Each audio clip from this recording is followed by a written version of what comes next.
രാജവിരുദ്ധനും ജിഹാദിയുമായ പൃഥ്വിരാജിനെ ഒഴിവാക്കുക. രാജമൗലി ഇട്ട പോസ്റ്റിന് താഴെ വിദ്വേഷ കമൻറ്റുമായി സംഘപരിവാർ അനുകൂലികൾ. തലയ്ക്ക് വെളിവില്ലാത്ത കുറേ എണ്ണങ്ങൾ അങ്ങനെയുള്ള.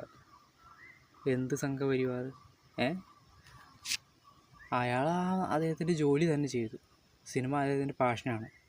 അത് വ്യക്തിയായിട്ട് ഹിന്ദുക്കളെ അപമാനിക്കുന്നതല്ല. ഒരു വർഗീയതവാദിയെയാണ് അയാൾ ആ ഒരു സിനിമയിൽ വില്ലനായിട്ട് ചിത്രീകരിച്ചത്.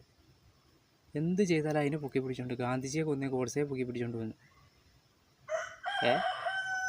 എന്താ ഇവർ ഉദ്ദേശിക്കണതെന്ന് എനിക്ക് മനസ്സിലായില്ല. പൃഥ്വിരാജ് ഇതിനും നിങ്ങൾ ആക്രമിക്കാൻ ശ്രമിക്കുന്ന ആളൊന്ന് മാറിപ്പോയി. കാരണം അയാൾ അതിലും വലിയതൊക്കെ ഇട്ടിട്ടില്ല.